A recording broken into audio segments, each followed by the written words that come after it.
There we go. Good evening, everybody. Give a second for the music to calm down. Right? It's totally automated. I dig this.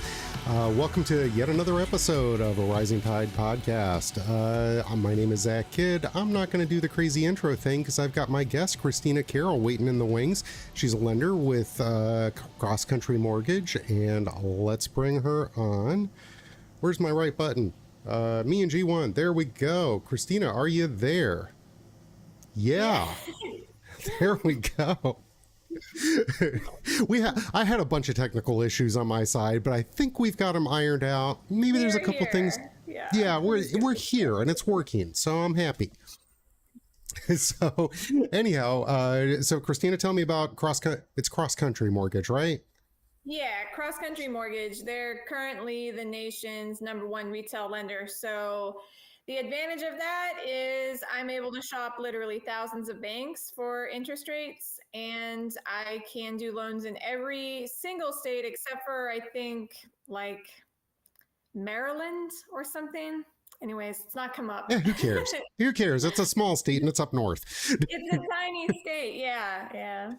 Right? It's like, oh, hey, outdated. They might even do loans there now, but it's not come up ever. So yeah. It's like I've never been up in the Northeast much. I kind of flew past it, and they're like, oh, hey, that speck on the ground, that's Rhode Island. Really? Oh, yeah. Talk about small, right? It's just crazy. So, if you're not in all 50, it's okay. You're what, 49? Yeah, at least. Okay, yeah. So you're doing just fine. So brought you on tonight to talk about first-time home buyers and VA buyers and anything else you want to chat about. If anybody has any questions, you can chat from wherever you're at. Let's see. Right now we're live broadcasting on Twitch, which that's more of a gaming platform, but I kind of dig them. LinkedIn, YouTube, Dailymotion, which I've tried to go on, but they let me stream there, so I'm happy. And then also on Facebook. So wherever you're at, that's awesome. I know, right? It's like, oh, hey, like my tech is super complicated, but it does cool stuff, man. So yeah, that's cool. Yeah, wherever anybody's watching at, all you got to do is hop into the chat wherever you're watching, type in a question, we can bring it up here on screen, and that's good for either me or Christina. Take your pick. It's all good. So let's bring you in over here. And so, Christina, tell us about your first time. Nope, that was me. That's not you. That's me. There we go. G1, guest one. There we go. It'll take you a second to pop up on screen. All right. Yeah. So tell us about your first time home buyer programs. Well, so first-time homebuyer programs, let me just be clear on that. That can be a very confusing topic for people because oftentimes when they say first-time homebuyer programs, what they're really meaning is down payment assistance. That's certainly not what I mean when I talk about these things, but I will let you know what the differences are. So I think that, first-time homebuyers, they come to me and they're like, I don't even know where to start, right? So that's where I'm going to start. Where do they start? Okay, yeah. Because, I remember when I bought my first house, I was 100% clueless. And I didn't get much better for, I went through the process and I'm still like, I have no idea what I just did. Totally. If you don't buy a house several times a year, you do not, no. Yeah. And it's hard because, there really is. Somebody shows up with a big stack of papers and they're like, here, sign all of this. I don't know what I'm doing, go get a pre-approval. I don't know what that is. So yeah, you want to talk about the steps in the process a little bit. What are the things that you find that first-time home buyers don't know that they don't know? Yes, that's everything. So where you start is ideally you would get pre-approved. And so you go to a lender like myself, or ideally me, right? And then you fill out your application. I do a soft pull on the credit, so it doesn't harm your credit score in any way, but this is going to let me see all of your current debts that you have and your credit score. So at that point, I'm able to tell you how much house you can afford, if there's any credit repair that I need to do for you or that you need to do on your own. And just see if you're happy with where you are, or if not, what adjustments we can make. So that's your first stop. And then once you have that pre-approval, that's when you meet up with your realtor and come up with your game plan for the house hunt. Right. So Here's one that we always hit. What's the difference between a pre-qualification or a prequal and a pre-approval? Yeah. So a prequal is when a person applies and they type in all of their information, but they don't submit any documents. For example, they don't submit any pay stubs. They don't show any proof of their funds, meaning their savings for the purchase. They just type in their numbers, and then the loan officer says, you're pre-qualified. So you can imagine how seriously that would be taken if you were the listing agent and this person's not had any documents reviewed, okay? Right. I always like to say the prequal is just as good as that flyer that comes in the mail that says you may have already been approved for $50,000 on a credit card. Doesn't mean anything. It's like when you get the actual credit card that says call this number to activate, that's your pre-approval. That's totally right. But it drives me nuts when people use them interchangeably. I'm like, they're not. They're so not. No. And you're not going to get that past the realtors. So like, nope. If you try and make an offer with the pre-qual letter, they're not going to take it. That won't be acceptable. So the pre-approval, that's when I actually collect your documents, which is usually for most people just pay stubs, W-2s, and bank statements. If you're self-employed, it's just bank statements and tax returns. And then we go over your numbers, we go over your payments, your projected payment. You know, it's close to what you'll be at. We don't know exactly until you're actually under contract. And then you go on your house hunt and start making offers. Yeah, see, that's the fun part. Like, I know it sounds weird, but like, I love shopping homes. It is so much fun to go in and go, hey, check this out. Did you notice that? Like, it's so much fun. I don't think it sounds weird. I think that I tell people it's like online dating, but way better. Because it's similar, right? Because you look at the pictures online, you're like, oh, this one looks good. But then you get there and like sometimes and you're totally catfished. Pictures, but most times they don't look better than their pictures. Right? So. You're so totally catfished on some of these. Here we go. Here's a clip from Beetlejuice.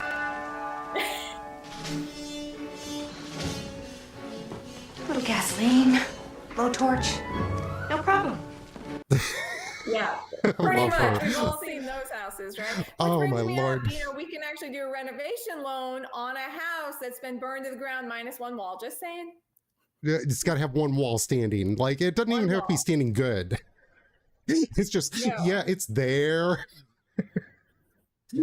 Right? I actually haven't had someone do it that extreme before, but I like to bring it up. You know, it's good to know what your maximum is. And then you can always do less. Like, oh, the house needs a roof or the fence is leaning over. Those still qualify in renovation loans. They sure do. Even you can put in a pool too. It's crazy what you can do. Yeah. Ooh, I like that idea. Yeah. So, see, this is good stuff. And like, there's so many buyers out there. Like, even if they have done it, a half dozen times over their life, they may not realize these loan products are out there. And, here's an opportunity. You can buy a house at a decent price, or even, good price, and then pay to put a pool in, but it's not coming out of your pocket. Like, you don't have to close and then come up with 50, 60 grand to put a pool in. The renovation loans, we give the loan based on the after repair value. So you know how when you get the house appraised, like it's that value, it's the after repair value, which I think is amazing. But I also just want to say, just to go back to the first time home buyer thing, another thing that, people have misconceptions on from back 40 years ago somehow is the minimum downs. Okay. If you have not owned a house in the last 3 years, then you're probably only going to need to put 3% down. You can put more down, but you don't have to. Yeah. And a lot of people still have in their head they have to put 20% down. That's only if you buy an investment property. Right. And even at that, like, I battle this one all the time myself. Maybe I've got a meme for this. But yeah, like I've got like tons of memes here. It's great. I love it. It's fun. But it's like it's the whole thing here is to have a good time and maybe be informative. So, yes. But like one of the things that always comes up is, oh, I've got to have 20% down. The last year that was required was the year before Star Wars came out. And I'm not saying A New Hope because that was rebranded later as A New Hope. We're talking 1977. That's the same year that's Staying Alive. Yeah. It's 1975, or 1976, I think is what it was. And you just look at that and you're like, right? And it's same as Staying Alive, and you're going, no, dude, you don't like that. That was a lifetime ago. John Travolta was young. That was so long ago. It was only 1974 that women were able to get a mortgage on their own. So that's how long ago that was. It's so crazy when you look at stuff, and people still have this idea that this is how things are, and it's not. It's not even close. No, actually, with FHA, it's crazy how little money people can bring to the table. Oh yeah, and I got a lot of people that they're like, oh, I want to bring all the money. And so there's two different schools of thought on this. There's the Dave Ramsey and there's the Robert Kiyosaki. Dave Ramsey, no debt, no debt. Robert Kiyosaki's like all the debt. It's not a bad thing if you're doing it right. I'm more on Kiyosaki's side, being a real estate investor. I'm not as intense as he is about getting into as much debt as possible, but right. I mean, hey, he's a lot richer than I am, so whatever. Right. For me, like when I'm talking with potential clients about buying their house, I'm like, look, if the market tanks tomorrow, if the bank holds 95% of the loan on your house, that's a problem for the bank. That's not your problem. And that's more Kiyosaki. And I get it. Like if it's paid in cash, you don't have to worry about that. But, so there's this, it's all dependent on your personal risk and your personal philosophy, which you prefer. And your financial goals as well. Yeah. Oh, totally. Yeah. So, it's, and these are things that even experienced buyers don't necessarily dig into. And I've even got investors who are like, oh, why wouldn't I do that? Well, because, let the bank carry the risk. All the time. It's funny. Wealthy people call me to discuss the mortgage options before they make a decision because they want to bounce the ideas off of someone's head, right? That's in this real estate finance industry, because their specialty is not this, it's whatever else, right? And oftentimes it's in finance, but it's just not in this. So we talk about all the different options before they make their decision. And sometimes I have to do different applications just to see where they land, but it's definitely, people are very, I feel like the general public is very intimidated contacting a loan officer and discussing their finances.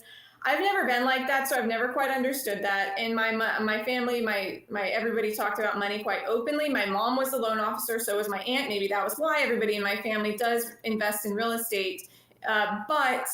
It's amazing how intimidated people are, but wealthy people are not. They're never afraid to have those conversations. They're never afraid to learn and just kind of debate back and forth. And it's a language that you become fluent in. It's like if you wake up tomorrow and you want to learn Spanish or French, you got to study it and you got to be around people and speak it a little bit. And then the more you do, the easier you find it. And then all of a sudden you're speaking a language. And I see the same thing with real estate and investing. It's not. It's like, I mean, there's some stuff that's still, way above my head, but a lot of the stuff, it's not that difficult. So here we go. Here's your investors. Beautiful Saturday morning, John. What the hell else have we got to do? He bet $100,000 on a golf shot. So I don't. Yeah, exactly. It's like, hey, what are you gonna do? So, but yeah, I love that movie, Thomas Crown Affair. That's on my. I could watch that no matter what. So that's how I am with Caddyshack, which is ironically also a golf movie. Oh, right on. Yeah, that's the only golfing scene in there, but it's still, he's like, yeah, I'll bet you $10,000 on the shot. And he misses it, and then he says, okay, well, I'll 10x that. And he's like, dude, that's $100,000 on a golf swing. It's like, beautiful Saturday morning. What else do I have to do? Like that's the level that I aspire to in life. Just that's not caring. Yeah. Yeah. I just want to swing back. So as you know, like VA and USDA, those are gonna actually say. zero down loan programs. Now, that doesn't mean you come to the table, your bank account is empty or in the red. You do still have closing costs. But I will say the last couple of years being what they are, with most people not qualifying for a mortgage, sometimes the sellers are paying all the closing costs, all of them. Yeah. And so I've closed loans where the buyer literally just had to pay, for the appraisal and the home inspection, which is around $1,000 for people. I was going to say, like 2020, 2021, it was when it was that feeding frenzy of a market. Yeah. Yeah, like good luck trying to get that zero out of pocket. Never. Yeah. It could, but you're, yeah, like, hey, we've got 15 offers. Why would we take this one? Now, though, with that extra time on market, which I didn't do my market statistics today, I'll do that tomorrow. But yeah, those times on market have been creeping up, and it's feeling more balanced right now. So if you're a vet, like me, and you're looking to use that VA loan and come up out of pocket as little as possible, there's a way to write this into deals now. I mean, there's always been, but now it's like a viable option. And, again, if you can, I'm just going to use round numbers. If you can finance 100% of it, that's the bank's problem. Well, the other thing I just want to say about VA loan is you can qualify for more house with the VA loan. Yeah. Because there's no mortgage insurance. So zero down, no mortgage insurance. There's not going to be a lower payment in the world. No. And this is a big misconception about the VA loan, that there are lenders that service or lenders that give you a VA loan. And they do, but it's backed by the government. Yeah, but it's backed by the government. It's not you're going to Congress and saying, hey, look, I served. Can I get money? No, it's actually the lenders that do it, but it is backed by the government. It is an incredible backing. And I like to say it is the only loan that quite literally took an act of Congress. And Congress is like, no, you're good. We say you're good. That's huge. And it's a very powerful loan product. And, and the other thing I love, not that it's easy to find this, but technically there is no minimum credit score on a VA loan. And that's because Congress knew we were going to screw up our credit. Yeah. Well, that's true. I will say, though, the worse your credit score, the worse your interest rate's going to be. But, exactly. And the harder it is to find somebody who actually will fund it. Yeah, I mean, CrossCountry, I'm with them because they say yes to virtually everybody who has a pulse. But the other thing is the debt to income ratio isn't set in stone with VA, which is totally different than all the other loans. I've actually had one approved before at 66% debt to income ratio. And that sounds super reckless. That sounds like I set someone up for disaster. But listen, he had a partial commission job. And I couldn't use any of his commission income, which was like $2,000 a month because he had only been doing it for a year and you need 2 years on commission only. So he was well qualified in reality. Okay. And same goes for self-employed people. You need 2 years of bank statements or if you own your own company, this is one that shockingly I come up against often enough to actually say something about this. If you are working for your own company, I know most of the time you want to not pay yourself as much because that incurs taxes. But if you're looking to buy a property, then you need 2 years of income shown. So bite the bullet, pay yourself a W-2 wage for two and a half years. So then somebody like Christina can come in. W-2. You don't.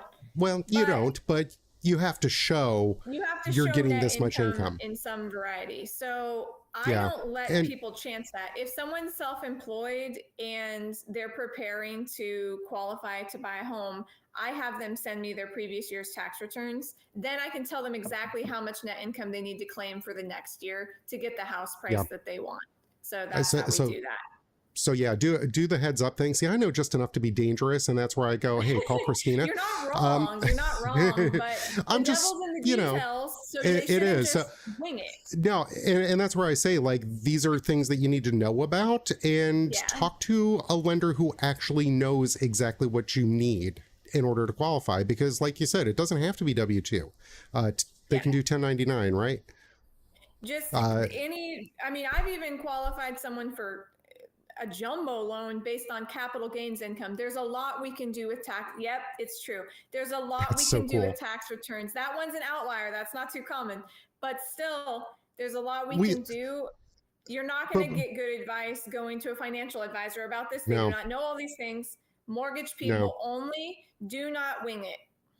Yeah. And, you know, that's part of the fun of this industry. It's part of what I love. And I'm sure, like, I can hear you do too.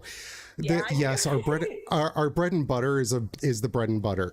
But man, when you have those situations where you got to get creative, that is so nice, you know, especially when you can get it across the finish line.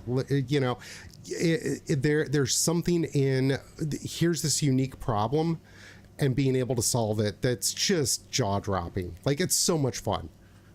It really is. I think no one should be intimidated to apply for a mortgage, and it boggles my mind still that people are, because again, it's just a soft pull on the credit. I'm going to tell you specifically what to do to meet your goal, right? It's your goal. It's your life. We're talking about improving the quality of your life. Well, and that's the whole thing is, like, people look at lenders like, oh my God, you're going to judge me. You might judge a little bit, because, you know, that's just kind of in our nature. I do. Like, I don't care. I try not to, but every once in a while I'm like, that's how you get your income, huh? But I don't really, at the end of the day, I don't care. I know you don't either. People think that. And yet to do. And they're like, I've got a 300 credit score. Cool. Let's plug you into the system and get that up to something that you can actually get a loan with. If they're 300, they're going to need actual credit repair professionals. Yeah. But the earlier you do that, but you have seen a handful of them. and that's the thing. Like, if you I've seen everything, but I've seen a lot. Yeah. And that's the thing is, you don't have to be in this, you know, high and mighty ivory tower kind of scenario in order to be able to afford to buy a home.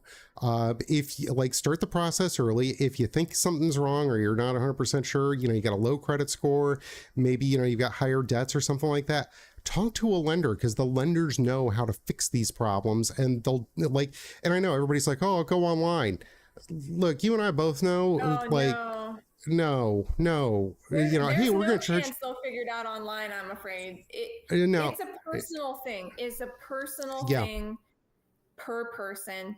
And I have to say, too, most people who say my credit's probably not good enough, 7 out of 10 times I would say it's plenty good enough for a good loan and a good interest rate.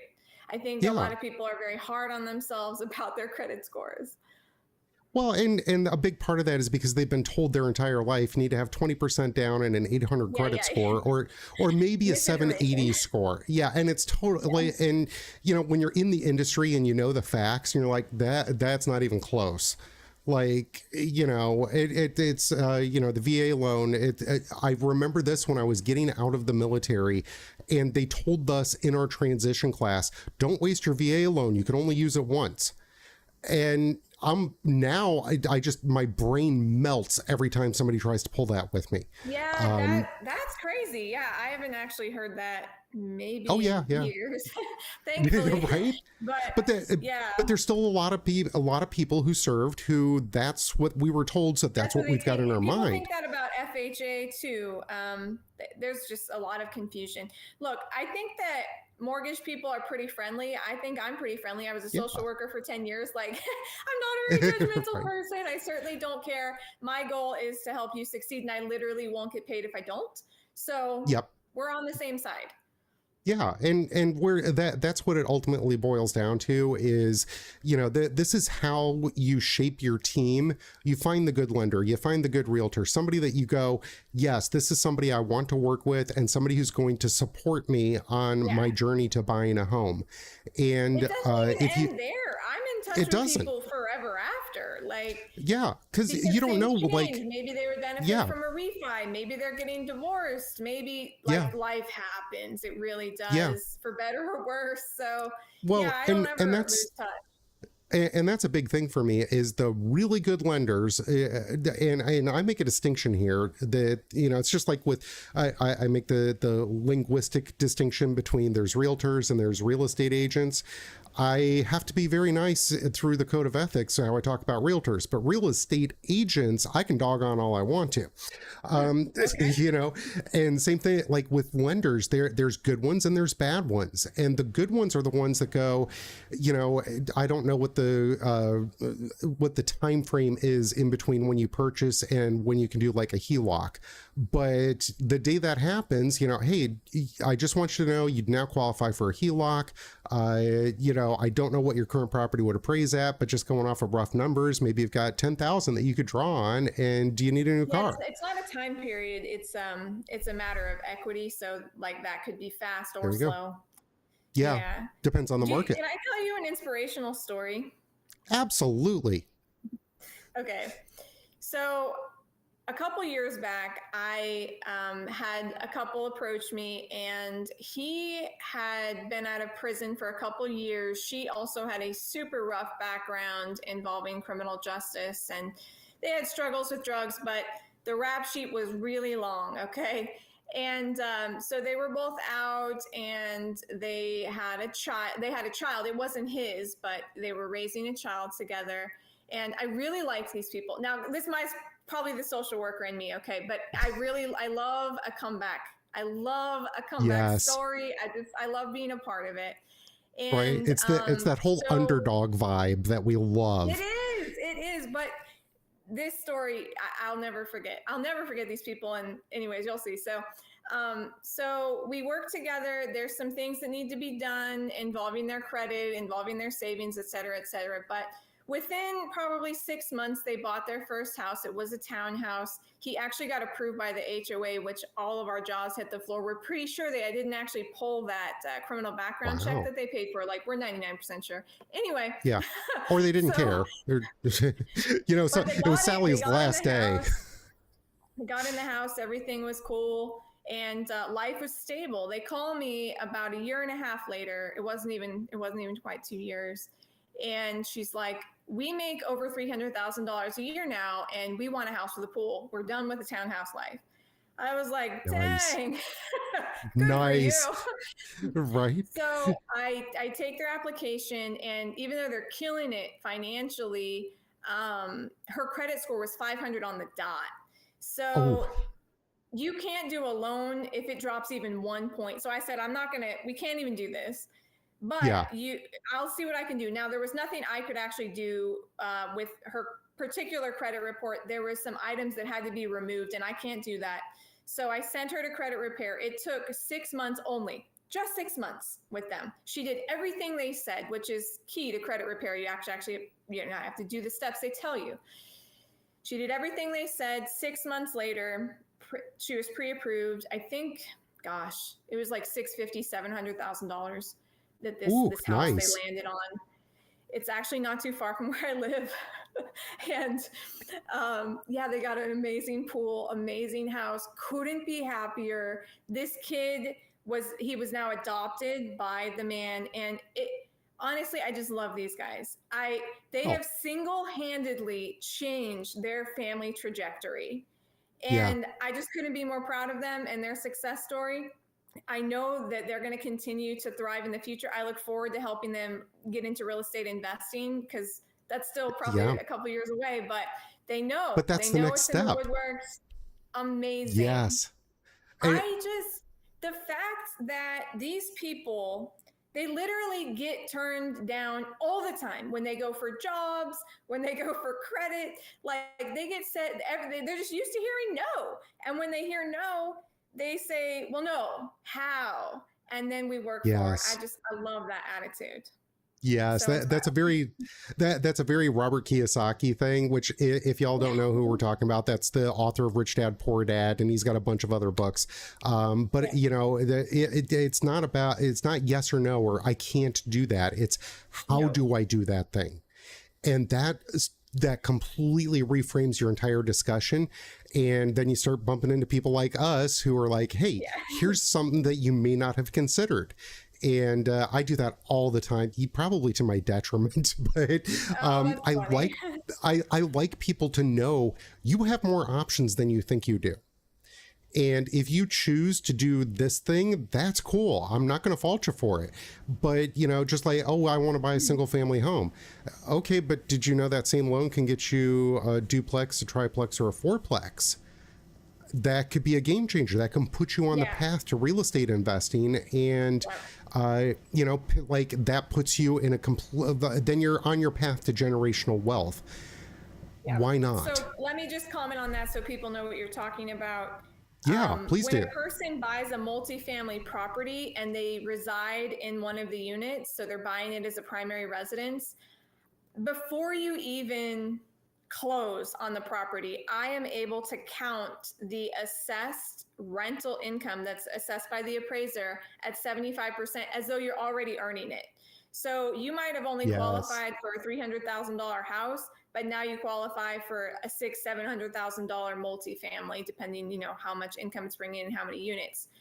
It's life-changing. So then you live in that, you know, for at least a year, and then you can move and keep that house by your next primary. Amazing. Right. And like that is such a huge wealth building tool. And so you got to you suck it up for a year. Okay. That's not even sucking it up. Like it's a step up. Exactly. It's like, okay, so you're living in an apartment and, you know, you're renting out the other side. That's not bad. No, and then it's far better to own. Exactly. And so then the next question is, how many times can you do that? Yeah, that's a good question. That actually varies lender to lender, how many loans, how many mortgages you can have. But for our company, it's 10. For other, I don't think there's too many out there going over 10. I think back in the day, people would get as high as 15, but I don't really think that people do that anymore. No, they usually don't. But I mean, no, that's a lot. Yeah, that's a lot. And at that point, you go into portfolio lending, and that's its own beastie. But a lot of people are like, okay, so I did one, but I can't get another loan ever. That's not true. Those are conforming loans too. If you want to go the non-conforming route, there's no end. Yeah, ever. and the thing that I like to say is, you know, people have this right or wrong. They have this preconceived notion of the VA loan being the most strict. But even with the VA loan, you can have multiple VA loans at the same time as long as it's under the cap. So, you know, you can have two, and that's a game changer. You know, you can get a multifamily. You know, so it doesn't have to be, I need to buy a farm. Did you know this about the VA loan? 2 veterans can actually buy a 6-plex together. Did you know that? Oh, I did not know that. That is a gang. Oh my man, that is awesome. Isn't that wild? Because you can't do that with the other loans. The biggest highest you can go is 4. Yeah, I'd never heard that. So, but they both have to be veterans, right? They do. Oh man, that is a game changer. How does that one work? I want to know more about this. It's the same. It's super easy to qualify. So you got 2 veterans. It doesn't matter if they live in 1 unit or 2. I'm adding in the income from all of the other units. So from 4 or 5 other units, I mean, they could pretty much have no income and still qualify, right? Because that income's going to be so high. Isn't that mind-blowing? That is crazy. So the cutoff usually, we've got small multifamily, which is 4 units and under. And then you've got commercial, which is 5 units or more. And to get 6 as with 2 VA loans, that's crazy. Yeah, that's just it's still one loan, but it's 2 veterans on one loan together. Yeah, I love it. I'm sure I have a sound for that. No, that's I'm always looking for something fun. No, not that one. Here we go, jackpot. I feel like King Floyd's about to start. Right. Yeah, that is nothing but pure money. And then, like, how long do you have to live in that before you can move out and then you rent those other 2 units? Well, it's still, if you want to buy another, you're going to wait a year, right? So. Oh, yeah, no, you get to buy a 6-unit apartment complex with your buddy, live in it for a year, and then go do it again. You can. Well, you can't do another zero down VA loan sixplex, but yeah. Right. Look, there is no faster or cheaper. That's literally the fastest, cheapest way to become an investor that exists. It totally is. And I love that. Inheriting an apartment building. Yeah, You know? yeah, exactly. So just so y'all know, I'm going to flick over here real quickly. The chat from wherever you're at. If you got questions for me or Christina, hop in the chat. Where it doesn't matter where you're watching, Facebook, LinkedIn, YouTube. Drop a comment, and we'll put it up here on the screen, and we can talk it over. Because I love being able to do that. So yeah, we'll go back. See, that technically complicated, but I can do some cool stuff. Yeah. So let's see what else we got. So let's talk a little bit on the personal side. You said you used to do social work, right? Yeah, I did. Yeah. So how did you get into lending? So I burned out on social work after 10 years. And like literally couldn't work anymore. And so I went into sales, and my mom and my aunt had done this job. So I knew exactly what I was in for. You know, switching to a commission only life it's not for most, but I already knew what to do. So I just took 3 months of solid studying for the mortgage exam and passed it and got a job, and the rest is history. Nice. Yeah, that's it's a rough go to transition from W-2 to, here's a commission check. I like it, but I'm that kind of personality, you know? Yeah. It's like there's no top end, but there's also no bottom end.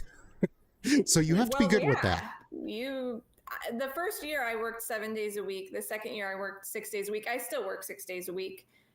It looks a little different depending on what's going on in the market, but yeah, I still work 6 days. Yeah, we do. Hey, here we go.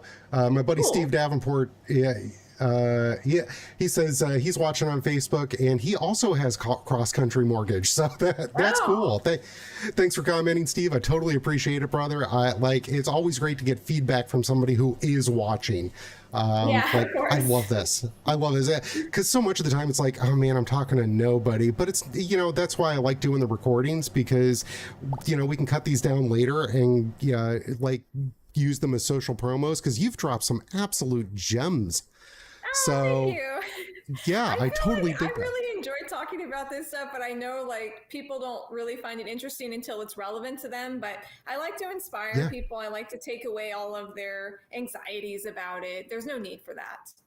No, and that's why I like having these kind of discussions, because it demystifies it. And when you go, nah man, I've got like a 580 credit score and I only make 60 grand a year right now, and I'm struggling to afford an apartment. There's no way I qualify for a house. Do you? Are you sure? Why don't you talk to somebody? Right? So it depends. Yeah. The circumstances you've just described, it seriously depends. It depends on their location and the cost of houses, and their debts. So if a person makes 60 grand, but they don't have any debt, meaning they don't have high monthly payments on their debts, they don't have $1,000 a month car payment like so many people do now, then they might be okay. Right. If they have a lot of debt, they're probably not going to be okay. And I'm probably going to have to tell them exactly what debts to target, because if you try and guess, you're going to get it wrong. The way that it comes up on the debt to income ratio is we go by your monthly payments. So I will look at your monthly payments and target the debts that have the highest monthly payment, not the biggest sum of debt. And then also I can look at each credit bureau and see what they advise to target and how much money you should put down on each debt in order to improve your credit score. And they'll actually tell me how much it will improve your credit score as well. Nice. So that's a huge thing, because I don't know who posted it up today, but I saw it was like a private credit card, but it was for like a major box store. I'm going to say like Home Depot, but I know it wasn't that. And they said that this company had just bumped the interest rate on their card. They had monthly service fees, and they bumped the interest rate on the card to 39%. Oh my gosh, that seems almost not illegal, if not legal. Right? It doesn't seem like it would be, but apparently they did. Again, I didn't verify it or anything, but you know, that's why it's important to pay attention to these things. And you know, if you've got $20 sitting on that card, you better pay that one off before the $1,000 you've got sitting on a 0% interest card, right? Like that's going to be a huge difference. I have to like literally upload everything from their credit report to advise them, but it's not a big deal. Again, it doesn't cost them anything. That's another thing. Just today, how much does it cost to apply with you? $0. Nice. Yeah, that is huge, because you know everybody's like, oh, you know, you don't work for free. Well, no, but we get paid on the back end. I actually do work for free until their loan is closed. So exactly, and that's the same with me. I'm like, look, let's go have fun looking at houses, and when you finally cross the finish line, then I get a payday. And that's a huge thing. So actually, hey, look at this. People are asking questions. I totally dig this. Ooh, let's answer them. Yeah, Matt Keelan says he's on Facebook as well, and then he responded, yes, you do. I'm not sure what that was in reference to, but Steve Davenport said, I may have missed it, but can you have two mortgages? And he says, so I have a current mortgage and maybe want to buy a complex to eventually rent out, or maybe buy a second house. So that's a really awesome question. I dig that. So yeah, if you want to dive in on that. Multiple question. So yes, lots of people have multiple houses. It's actually, this is a crazy thing. It is actually easier to qualify for an investment property than it is a primary residence. And the reason is you do need 20% down to buy an investment property that's single family all the way up to a fourplex. However, I am adding in the assessed income on that property at 75% as though you're already earning it before you're even buying it. So that allows you to afford a lot more house, which is amazing. Nice. Now, if he wanted to buy, like you mentioned before, if he wanted to buy over 4 units, that's a commercial loan and a commercial property, unless he's a veteran trying to do the double veteran sixplex deal. Yeah. So that's a different animal. I don't do commercial loans. That needs to go straight through the big bank. Yeah, which I mean, yeah, I like that 6-pack deal, but if you're not a vet, then don't stress over it. But so what you can do, and I'm going to let you dig in and clarify on this a little bit. So if you're currently living in one property, and that's one of the things that like when my wife and I were buying our house, one of the big considerations was exit strategy, because I do speak this language. If we want to move, what can we do with this house? And I didn't want to be stuck in the, you can like, I think it's Bel Air Beach does not allow any kind of rentals at all whatsoever. Oh, wow. Like, yeah. Okay. And I'm like, I am not dealing with something like that. So we wound up, our house is technically in unincorporated Pinellas County, which means we can do long-term rental, medium-term rental, or even short-term rental. We could refi, we could sell, and then take whatever we want and use that to qualify on the next property. And that was a very conscious. Yeah, it was a very conscious decision. Options, right? If you own your house free and clear, you can definitely do a cash out refi. That's your cheapest way to pull the cash out and buy the next property in cash. Also, you could do a HELOC. That's going to have an interest rate a point or two higher. Right now, it's only like a point higher. It's amazing. It's not even expensive. That's nothing. You get that cash in 5 business days. It's absolutely, it's an AI product. 5 business days. But you can pull out huge. cash through a HELOC. Yep. So with that HELOC, are you talking like I bought my house for $300, it would now appraise at say $350, I can get $50,000? Yeah. Oh, you can get more than that because you can take out all but 20%. So you can take out 80%. Yeah. So you can pull the money out and buy that house. 5 business days is all it takes to do the HELOC, which is why the interest rate is slightly higher. No, anyway, but you know, alternatively, say you haven't, say you just bought your house last year, but now all of a sudden you need a bigger house. Maybe your family is growing or something has changed. So you have 2 options. One, you can keep that house and you can rent it out. If you do this, you are going to need a rental contract that they are going to move in within 30 days of the closing on the new property. You're going to need first month's rent, last month's rent, and a security deposit in the bank to show the underwriter. So that's what you would have to do. Now, when you do that, I am adding that rental income back into your debt to income ratio towards the next house, again at 75%. So you can afford, it basically is a no-brainer, but not everybody wants to be a landlord. So most people don't do this. Most people will opt to sell their house, do a double close, which means you sell your house first thing in the morning, you close in the afternoon on your new purchase. It's a little trickier. It's a little more stressful, like for real. But if you don't want to be a landlord, that's one way you can go. But don't you don't want tenants having and that toilets. option? It's so wonderful. Like, and the idea of, this is another thing that I paid attention to that I love.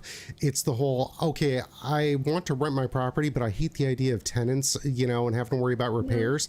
If you're in a scenario where you can do short-term rentals, they're not considered tenants. They're guests, and they go under hotel law. Yeah. So, you know, you come in, you trash the place. It's the sheriff who's coming to drag you off to jail, which is amazing. Say, like, I only do month-to-month contracts, and the sheriff's still going to drag you out because I can cancel you in 15 days notice. So it goes either way. They can bail on me in 15 days. I can tell them to get gone in 15 days. So I love month-to-month. I'll never do anything different. Right on. So back to the chat here for a second. Steve asked, can you explain the double veteran sixplex deal? Because I'm a veteran. Steve, I didn't realize you were a veteran. Cool, man. But yeah, let's go over the six-pack again. Yeah, six-pack. I dig it. It's good. All right. So on for the tenant income. So what does it require out of pocket? No way to know that because I don't know what the price is, right?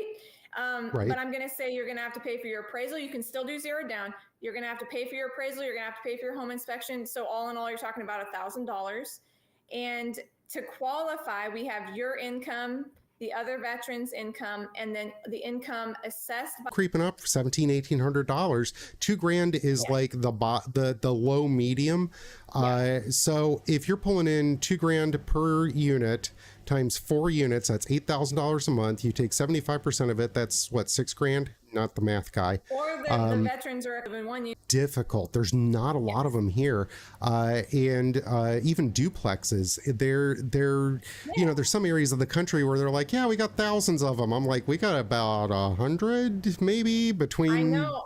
I graduated high school in Oregon, and this was such a normal thing. But over here, I want to say you can do it though. If you really want to do it, you will find one.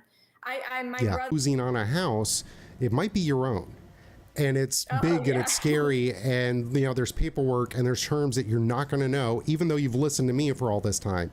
So he came with us and sat at the table and he took notes, and there's only like 3 things that he didn't know off the top of his head, and I'm like, cool. You know, now it took away that shock of what am I doing? What's this process like? They're setting all these papers in front of me.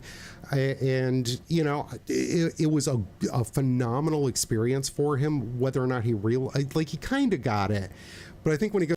So my brother, he's a banker at Wells Fargo, and he was making like $50,000 a year. He didn't qualify to buy a single family house. Part of what I try and do here is to normalize it for people, and say, you know, these are conversations we have. Like we have. How many times have we had conversations like this on the phone? Because, you know, we're like, hey, how you doing today? Oh yeah, did you know this is, you know. Well, I was gonna say that we're talking veterans, so you know the six-pack, they got their questions answered. I hope we answered them well. I think we did. Speaking of questions, I'm gonna hit it again. If you got questions or comments, no matter where you're watching this on, you can drop them in the chat and it'll pop up here, and we'll do our best to answer them for you. But in the meantime, I'm gonna switch over to the hardball question. Are you ready for this? Go for it. I try and prep everybody, but this one's really, really tough. There we go. Let's go to hardball. I love that. Thank you. It took me a while to get that. How do I find a good, whatever it is that you do, in this case being a lender, and how can the consumer tell the difference? Oh, that's a tough one. That is a tough question, to be honest. So the reason I put out a video a week on Facebook and Instagram, and I have like a historical bank of them on YouTube, so people can get to know me, because it's one thing for me to say I'm an ethical person, but like, why would you Right. trust me if you don't know me, right? So I'm giving you all these tools for free so that you know that I know what I'm talking about. Real estate investing is my passion. I just do the finance end of it, but I know all about it. And that is how I have, succeeded financially in life. So it's something I believe in wholeheartedly. It's the thing I've done best in life. In terms of going to different lenders, look, realtors talk to realtors, and I mean realtors, because here we're having this conversation. Another guy from CrossCountry jumps on. CrossCountry is a super well trusted mortgage company, but there are others that aren't. And those are usually online call center lenders that throw the pre-qual out all the time. They might even call it a pre-approval, and people don't trust them because they don't trust that name, because these are call center lenders who do not care. They just say yes to everybody and see what sticks later after you've spent $1,000 on inspections and appraisal. So I would never set anyone up for that. Because then they would write me bad reviews and my career would be ruined. So I would never do that. But also I'm ethical. And I do truly want people to succeed. Obviously, I did social work for 10 years. I really do care about people. I'm a Christian above all things in life. I would not screw people over. However, I will say this. When I got into this industry, I thought that realtors would be the unethical group in the bunch. I was wrong. Lenders are. So how do you know if someone's a little screwy? If you get multiple, you're so inclined to go and apply multiple places. I think you should go with me and I think you should trust me. But if you are so inclined, you can go to multiple places and you will see very different numbers on loan estimates. And sometimes you'll be like, wow, these two are the same, but this one, like, that interest rate's like 1% less. And all of these title and taxes fees, wow, those are like half. That's because they're all fake. They're deceiving you. It says on the bottom of all of our loan estimates, this is not locked. This is an estimate. None of these numbers mean a thing. I can put that fake interest rate too, but I don't, because I'm not trying to lie to you and deceive you. But if you see that, there's something very wrong. But realtors know who's legit. And this goes to when you're making offers on houses and they see my name, they know I haven't messed up because I've never had a loan denied. And I've done a lot of loans. So they know that's a legit pre-approval that is going to go through. If they see one of the questionable ones online, they're going to be like, they need to go somewhere else. This is not legit. Right. So I don't actually have the meme queued up. I haven't finished editing it yet, but I always love referring to it as Hal from 2001. I can't do that, Dave. Like, I hate robot lenders because that's the only answer you're going to get when you go through them. It's, hey, Rocket Mortgage, can I do this thing? I'm sorry, Dave. See, I wasn't going to name that's names, all you get. Okay? I name them. I don't see that. There's no prohibition against me calling them out. Right. But the other ones that I don't like are, I like to call it, Uncle Joe's Beef Jerky Emporium and home loans. The chances of them actually closing the loan are probably pretty slim. Very slim. And like you said, if it sounds too good to be true, if they're lowballing numbers to pad what you can get, then it's probably fake. So you want people. Here's what they do. Okay, this just happened. You want a the Scotties last Saturday. Here's a horror story to take home. These people, she said, go to Christina. They're like, no. Our guy in Massachusetts, who we've never worked with before, but my friend's uncle or whatever, right? Okay. Right. I'm not Uncle Joe. Yeah. Uncle Joe in Mass. Anyway, so they go to Uncle Joe, and Uncle Joe has them purchasing a home. It's like $750,000, $800,000. He says the property taxes are $2,000 a year. Okay. The actual property tax bill was over $7,000 a year. And you know when that got disclosed? The very end, when the underwriter pulled the property tax bill. So they had spent money on an appraisal, they spent money on an inspection, and they're closing the next week. They could leave him in the dust, but if they go to another lender, they're going to have to pay for the appraisal again, and they're going to have to extend their contract because basically no one can close in a week. I can do 10 days in a pinch, but it is really tough. Yeah. Anyway, so that's a big mess. in my opinion, intentionally deceived him. I do loans in other states too, and I have to look up the actual tax situation in every single area. Same as the insurance. I call insurance agents in the local area to make sure that I'm not giving them false figures.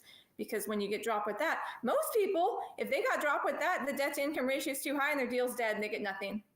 And so what? They're out of their lease. They got nowhere to go, and they spend all that money. And I have had that happen with clients who bring me Uncle Joe's beef jerky emporium and home loans. And I just sit there shaking my head going, look, can we try one of my lenders that I know are awesome? And, oh, no, Uncle Joe says he'll close it. You know, and it's like Uncle Joe's talking the talk. I don't know if he can actually walk the walk. And strangely enough, like we were saying earlier, you know, they'll throw around interchangeably the terms pre-qual and pre-approval. Yeah, I'll send you the pre-qual. Did you mean pre-approval? Has it been through desktop underwriting? Have you seen the financial statements? They're like, no, it's all good. I don't believe you. Who needs it? And I have had deals completely blow up at the last minute because of such things. And the one, it was a good quasi investment property. It was like a vacation rental, but they, you know, they'd come down and enjoy it kind of thing. And not like I kept saying, here, use this lender. I know they know this product. I know they get deals across the finish line. And at the time, they were the lender that I had used to purchase my own house with. So I knew them. Yeah. I knew they were going to get it across the finish line. And they're like, oh, no, this person. And so they went through like 3 lenders. And when we were coming up like 4 days from closing, and of course, you know, the listing agent's like, we're not going to extend. Oh, God. She wound up having to get the cash to close from her dad to be able to finish the deal. And I'm like, why didn't you listen to me for the past 8 weeks that we've been working on this? Like every single time you had a problem with financing, I said, call this person. You know, if you don't like them, I've got several others you can talk to. Nope, they knew better until the deal blew up. And that is so frustrating. I've ever seen someone lose on a deal that didn't close was $50,000. It was in Naples when the market was hot. It wasn't my deal, but it was a realtor I knew. And so again, they actually chose their lender based on ethnicity. Okay. Right. They look like me. Okay. I'm trying not to based on ethnicity, and I try not to be that guy. But they had a $50,000 non-refundable deposit that they lost. Yep. Oh. And like, so for people who don't know this, there are the specific loans for specific religious reasons. They're their own category. I've got one that I know of that does that. Everybody else, like, pick the people you know can get the ball across the goal line. I cannot tell you how many times, you know, oh, hey, I like this person. Can they perform? You know, I don't really care.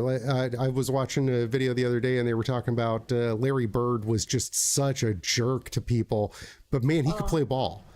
You know, and that's why I'm like, yes, I want somebody who's nice, like Michael Jordan. I think he had a good personality and he could play ball.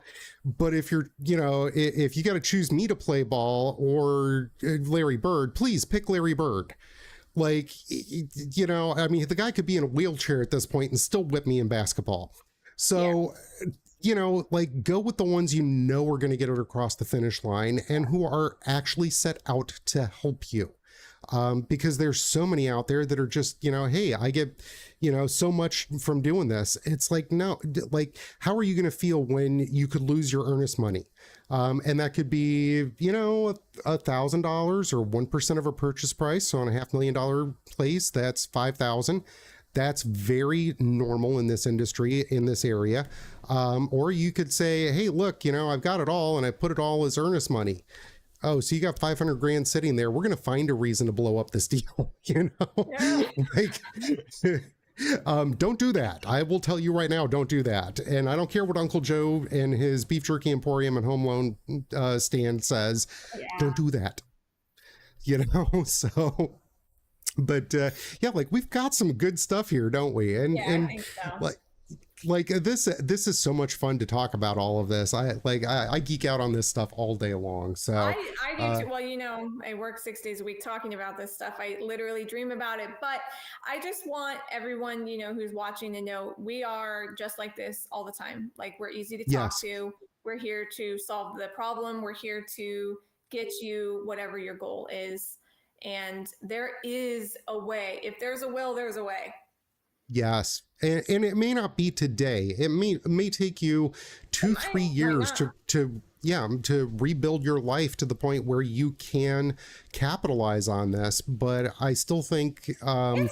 Yeah. I'm telling you, even people who have filed for bankruptcy or who have gone through bankruptcy, they bounce right back. I haven't seen, short of a life sentence and death, I haven't seen anybody who can't bounce back. Yeah. And it may take some time. It may take a little bit of extra work, but I'm telling you, at the end of the day, it is such a game changer. Like we talk about rentals, you know, your interest rate on a rental is 100%.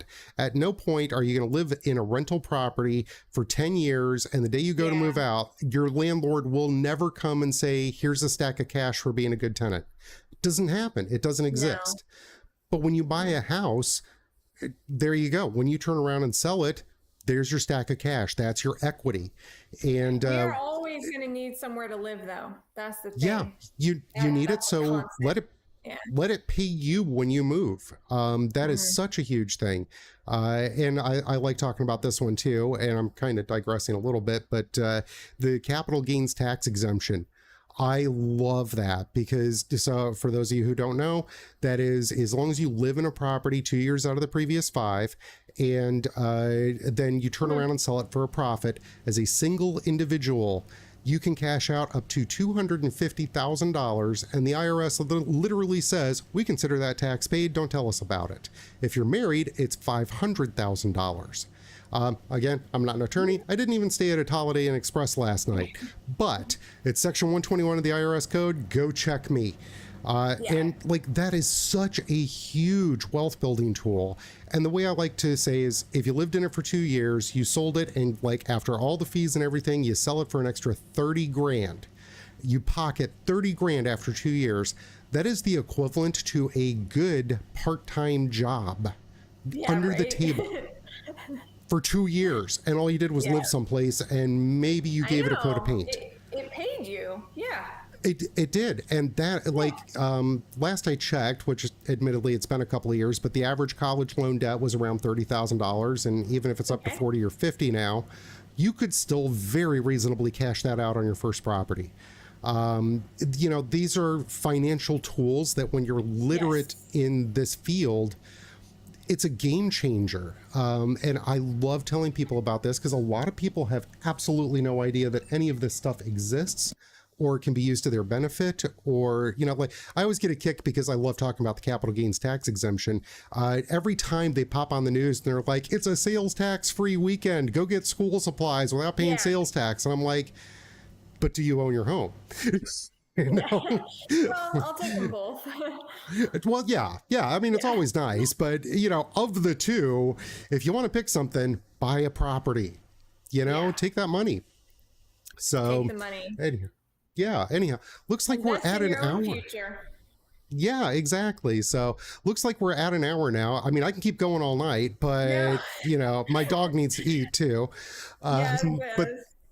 But this has been an absolute blast. We'll swing back around another time on new, fresh topics. Yes, well, we got plenty of them because the industry is always changing. It keeps our jobs interesting. Like, you guys had to deal with Dodd-Frank back in, 2012, 2013. Yeah. We have to deal with the NAR settlement now, and everybody's going, I don't know how this works. Keeps our life interesting. I know, right? It's all we can do is just groan and go, oh, really?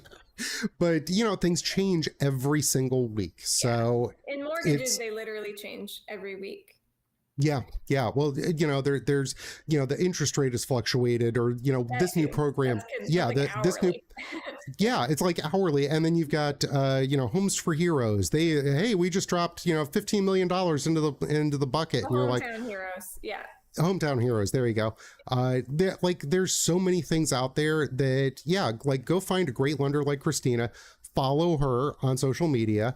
And like for the hardball question, if you don't know how to find a great lender, go follow their social media. If they're creating good content and you look at them and go, I know them because I'm watching them on video.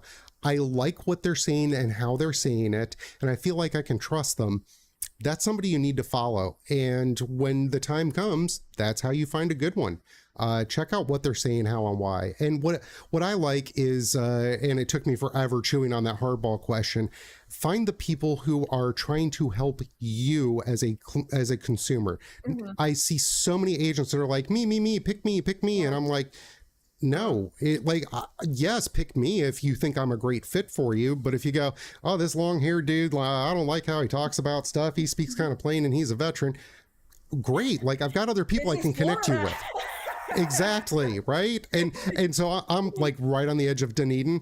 And you know, I'm Scottish, got the kid thing going on. And my wife's like, you're growing your hair out and you're going to wear a kilt. And I'm like, all right, baby, that's what you want. That's what I'm going to do. So, but anyhow, this has been a blast. Thank you so much for coming on. And we'll do this again real soon. I did too. So yeah, we'll do this again very soon. And if y'all are just popping on to watch the very end of this, the replay will be up as soon as I can. And I'll do some great cut downs on this and put it up on social media and the shorts. And Christina, when you see those, I'll send you over a batch of them and feel free to distribute them yourself. I sure will. Thanks so much.